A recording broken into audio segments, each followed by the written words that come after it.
Bem, bom, hoje eu vou falar um pouquinho sobre a hantavirose, também conhecido como hantavírus. Bom, a definição.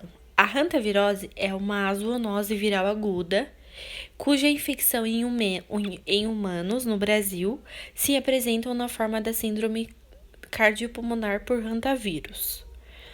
Na América do Sul, foi observado também um importante comprometimento cardíaco, passando assim a ser denominada de síndrome cardiopulmonar por hantavírus. Observação. Nas Américas, a hantavirose ela se manifesta sobre diferentes formas, desde a doença febril aguda inespecífica até quadros pulmonares e cardiovasculares mais severos e característicos, podendo evoluir para a síndrome da angústia respiratória, conhecida também como SARA. O agente etiológico. Ele é pertencente à família Bunhiaviridae, do gênero Hantavirus. O seu período de incubação é de, em média, de 12 a 16 dias, podendo sofrer variações de 5 a 42 dias. A hantavirose é causada por um vírus RNA. O que é um vírus RNA? É um vírus que pode sofrer mutações. Diferente dele, nós temos outros vírus e eu vou falar um específico para vocês, que é o vírus ADN, que é um vírus que ele tem uma menor taxa de mutação. Então, ele é mais difícil de sofrer mutações.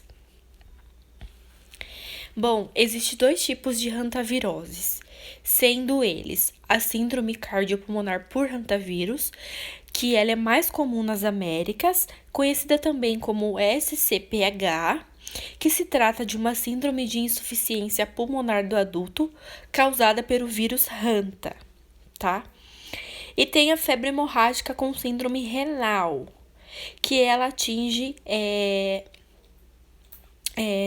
principalmente a função aí renal. É uma doença típica da Ásia e do norte da Europa, tá? Eu não detalhei muito, né? A febre hemorrágica com síndrome renal, o tipo 2 do hantavírus. Eu não detalhei muito, mas eu coloquei, vou falar para vocês aqui, na verdade, algumas manifestações clínicas, alguns sinais e sintomas da febre hemorrágica com síndrome renal. Bom, vamos lá. A febre hemorrágica com síndrome renal, o paciente pode sentir presença de febre associada a ptíquias enantemas, que são pontos vermelhos na pele ou na mucosa, causado por uma pequena hemorragia de vasos sanguíneos. Ele pode sentir também proteinúria acentuada, que é proteína na urina, Ele pode também sentir hematúria microscópia, que é uma urina mais avermelhada ou escura, então ele pode ter. E ele pode também sofrer de hipotensão, que também pode contribuir para uma lesão renal aguda, tá? Então aí tem que ficar bem atento em casos de hipotensão, né? Da proteinúria acentuada, das petíquias enantemas, e também pode advir manifestações clínicas como a miocardite, hepatite e pancreatite. E como eu falei, a febre hemorrágica com síndrome renal, ela é uma doença típica da Ásia e do norte da Europa, ok? Bom, a transmissão. A transmissão uma das principais transmissões é a inalação de aerosóis formados a partir de secreções e excreções dos roedores infectados.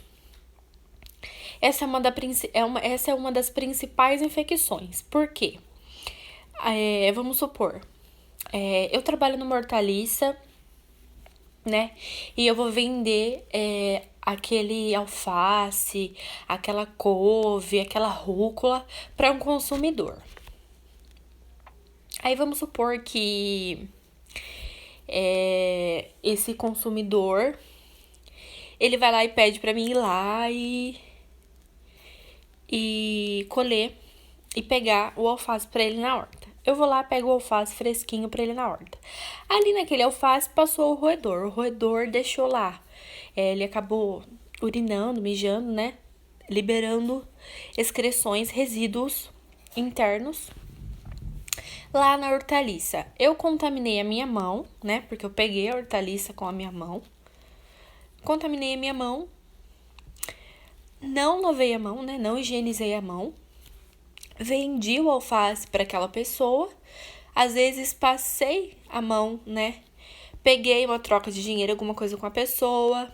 Passei a mão no meu rosto, na minha boca, no meu olho. Então, assim, me contaminei? Posso ter me contaminado, ok? Então, é a partir disso. Passou um roedor, deixou uma secreção ali naquele alface, naquela couve, naquela rúcula, ou uma fruta, né? Num pé de uma árvore, numa fruta. Em algum lugar pode ocorrer uma forma de transmissão. Aí também outras formas de transmissões são a ingestão de alimentos e água contaminada. Ingestão de alimentos já é um exemplo que eu dei das hortaliças. Consumidor comprou hortaliça, não lavou direito ou não lavou hortaliça e consumiu ela contaminada. Pode acontecer? Pode acontecer. Depois tem percutânea, por meio de escoriações cutâneas e mordedura do roedor. Caso tenha contato com um roedor e ele te morda, né? Apresentar os sintomas na fase inicial, procurar, né? Um postinho, um médico para fazer um exame para ver o que tá acontecendo, se foi contaminado, se o vírus, o hantavírus está presente e tudo mais. Contato do vírus com mucosa, por exemplo, a conjuntival. Foi outro exemplo também que eu dei das hortaliças e tudo mais. Passei a mão na hortaliça, passei a mão na fruta, passei a mão no mato, no terreno que eu tô roçando, lá no terreno abandonado. Eu tô roçando o terreno. Passei, peguei o mato na minha mão, fui jogar ele numa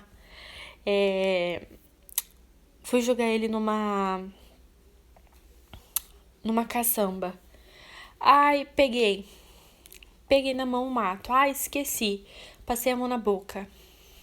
Cocei o olho. Tudo isso pode me contaminar. Acidentalmente também, acidentes de trabalho e visitantes de biotério e laboratório.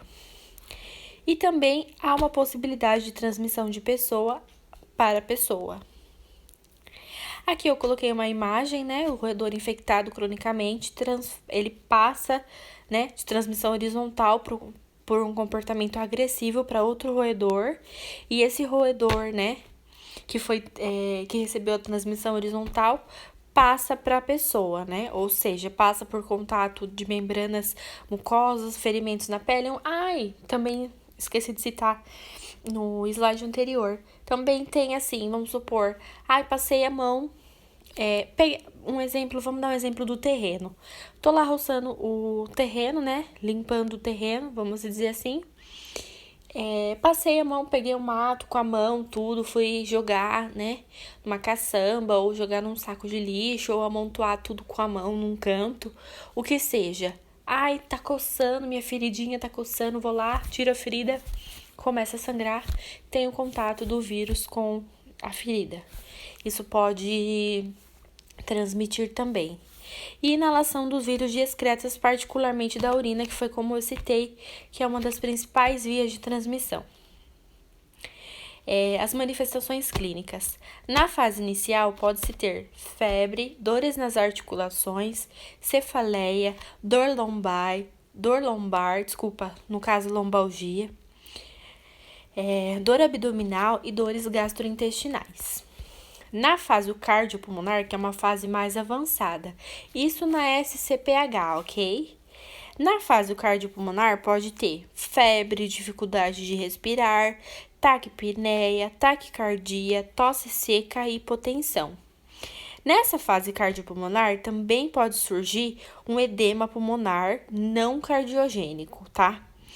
Com o paciente evoluindo para uma insuficiência respiratória aguda ou um choque circulatório. Bom, o tratamento. Ainda não tem um tratamento específico para as infecções por hantavírus. As medidas terapêuticas são fundamentalmente de suporte. E o tratamento, tanto na SCPH quanto na FHSR, é realizado a partir de medidas de suporte e observação. O paciente internou lá e tal, tá na fase inicial, tá com as manifestações clínicas iniciais. Febre, lombalgia, dores nas articulações, cefaleia. Aí ele vai lá e tem queixas, né? Ele fala para a enfermeira ou para a técnica que ele tá sentindo isso. Automaticamente o médico vai lá e prescreve um medicamento para o que ele está sentindo, através das manifestações clínicas. Então, vamos dizer assim que o tratamento é para as manifestações clínicas. Não tem um tratamento específico para a hantavirose. Um medicamento específico para a hantavirose, ok? E aí, uma observação também. Por tratar de uma doença aguda e de rápida evolução, a hantavirose, né, ou seja, a síndrome cardiopulmonar por hantavírus, que é a SCPH, ela é de notificação compulsória imediata, devendo, portanto, ser notificada em até 24 horas, tanto para as secretarias municipais e estaduais de saúde, quanto para o Ministério de Saúde por meio da Secretaria de Vigilância de Saúde, tá? Aí a prevenção das hantaviroses baseia-se na utilização de medidas que impeçam o contato do homem com os roedores silvestres e suas excretas, ou seja, os resíduos eliminados do organismo do roedor. E as medidas de controle também devem conter ações que impeçam a aproximação dos roedores, como, por exemplo, roçar o terreno em volta de casa. Dar destino adequado aos entulhos existentes, manter alimentos estocados em recipientes fechados e à prova de roedores, e além de outras medidas que impeçam a interação entre o homem e roedores silvestres nos locais onde é conhecida a presença desses animais. Então, assim, eu tô lá roçando, vamos se dizer, roçando o terreno, um lote vazio. Cuidado, higieniza bem as mãos, verifica bem, né? Às vezes pode ter contato com o roedor, não pode ter contato com o roedor, às vezes está contaminado ou não tá, então cuidado onde, né? Você vai colocar a sua mão, ou se tem algum roedor ali. Entulho. Tô com entulho parado. Pode ser, né? Pode ser que vamos supor, a caçamba tá parada há muito tempo ali na frente da minha casa. Aí tem um monte de coisa lá dentro. Tem pneu, tem mato, tem um monte de coisa. Passou um roedor ali e infectou com hantavírus. Entendeu? Isso pode contaminar as pessoas e também pode ter outras doenças de notificação compulsória, né, dentro daquela caçamba, como o dengue, um exemplo de dengue. Então, assim, tá lá a caçamba parada há um tempo na casa do vizinho. Vizinho, viu? Não tem como vir mandar retirar a caçamba, deixar tudo bonitinho, limpinho, corre risco de infectar a gente, de contaminar por alguma doença, né? A gente corre o risco disso. Tem como mandar vir retirar? Então, se caso não tenha, né, o vizinho, ligar lá, porque às vezes também a casa tá vazia e tudo mais. Liga lá no lugar, fala, olha, não tem como vir retirar, não sei, ver com o dono e tudo mais. Assim, manter alimentos estocados em recipientes fechados e a prova dos roedores. Manter os... Bom, o que seria isso? Eu tô ali no terreno, ou eu tô, vamos supor, eu tô lá no meio da represa, tô numa represa pescando. Ali na represa eu sei que passa vários bichos, passa roedores, passa carrapatos, né? Passa mosquito, passa dengue, passa tudo ali, né?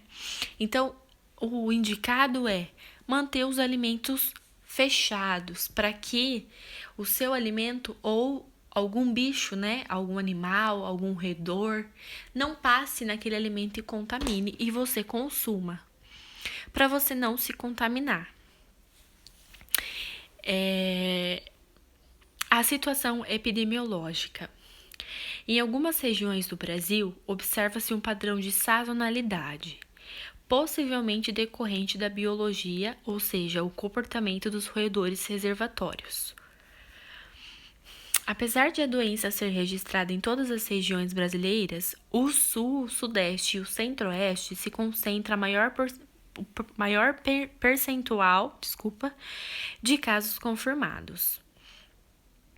A presença da SCPH até o momento é relatada em 16 unidades de federação, onde é Pará, Rondônia, Amazônia, Bahia, São Paulo, Minas Gerais, Rio de Janeiro, Rio Grande do Sul, Paraná, Santa Catarina, Mato Grosso, Maranhão, Rio Grande do Norte, Goiás, Distrito Federal e Mato Grosso do Sul. As infecções ocorrem principalmente em áreas rurais, ou seja, vamos no meio do mato, né? Na represa, onde eu fui pescar, onde às vezes as pessoas moram em chácaras, em lugares que tem grande quantidade de mato, de terra, de bichos, lugares mais abertos, né? Em situações ocupacionais relacionadas à agricultura, sendo o sexo masculino com faixa etária de 20 a 39 anos, o grupo mais acometido. Então, ou seja, o sexo masculino é o mais acometido e a faixa etária é entre 20 a 39 anos, tá? O grupo mais acometido. A taxa de letalidade média é de 46,5% e a maioria dos pacientes necessita de assistência hospitalar. Bom, aqui eu trouxe a tabela, né? Com os casos confirmados de hantavirose de 1993 até 2019, tá? Do ano passado, então, essa tabela. Bom, vocês podem perceber que aqui, ó, em São Paulo, em 1993, a gente teve três casos somente. Aí, os casos eles começaram a aumentar a partir de 1999, que no caso já teve 10 casos confirmados. A partir de 1999, até 2012, teve bastante aumento e decaída. Então, assim, aumentava, decaía. Em 2016, não.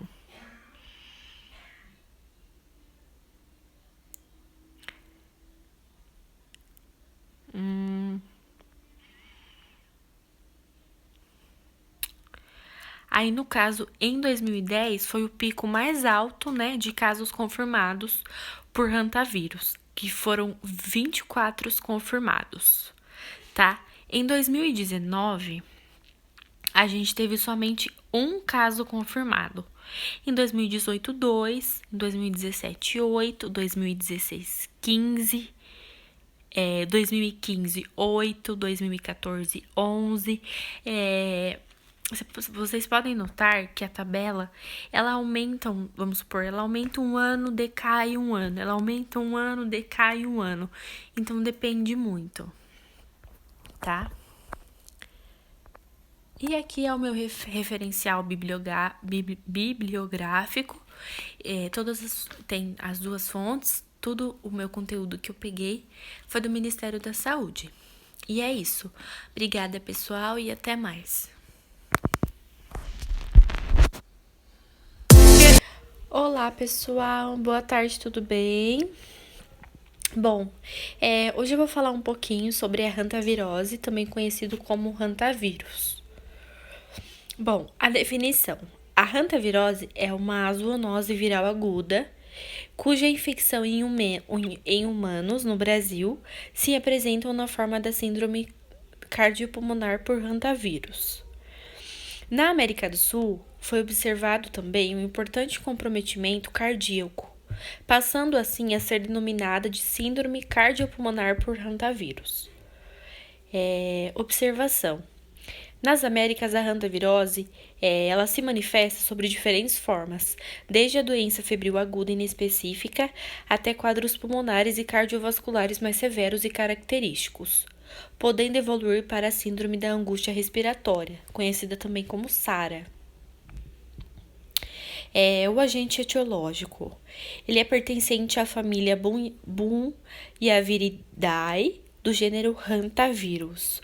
O seu período de incubação é de, em média, de 12 a 16 dias, podendo sofrer variações de 5 a 42 dias. A hantavirose é causada por um vírus RNA. O que é um vírus RNA? É um vírus que pode sofrer mutações. Diferente dele, nós temos outros vírus e eu vou falar um específico para vocês, que é o vírus ADN, que é um vírus que ele tem uma menor taxa de mutação. Então, ele é mais difícil de sofrer mutações. Bom, existem 2 tipos de hantaviroses, sendo eles a síndrome cardiopulmonar por hantavírus, que ela é mais comum nas Américas, conhecida também como SCPH, que se trata de uma síndrome de insuficiência pulmonar do adulto causada pelo vírus Hanta, tá? E tem a febre hemorrágica com síndrome renal, que ela atinge principalmente a função aí renal. É uma doença típica da Ásia e do norte da Europa, tá? Eu não detalhei muito, né? A febre hemorrágica com síndrome renal, o tipo 2 do hantavírus. Eu não detalhei muito, mas eu coloquei, vou falar para vocês aqui, na verdade, algumas manifestações clínicas, alguns sinais e sintomas da febre hemorrágica com síndrome renal. Bom, vamos lá. A febre hemorrágica com síndrome renal, o paciente pode sentir presença de febre associada a ptíquias enantemas, que são pontos vermelhos na pele ou na mucosa, causado por uma pequena hemorragia de vasos sanguíneos. Ele pode sentir também proteinúria acentuada, que é proteína na urina, Ele pode também sentir hematúria microscópia, que é uma urina mais avermelhada ou escura, então ele pode ter. E ele pode também sofrer de hipotensão, que também pode contribuir para uma lesão renal aguda, tá? Então aí tem que ficar bem atento em casos de hipotensão, né? Da proteinúria acentuada, das ptíquias enantemas, e também pode advir manifestações clínicas como a miocardite, hepatite e pancreatite. E como eu falei, a febre hemorrágica com síndrome renal, ela é uma doença típica da Ásia e do norte da Europa, ok? Bom, a transmissão. Uma das principais transmissões é a inalação de aerosóis formados a partir de secreções e excreções dos roedores infectados. Essa é uma das principais infecções. Por quê? Vamos supor, eu trabalho numa hortaliça. Obrigada, pessoal, e até mais.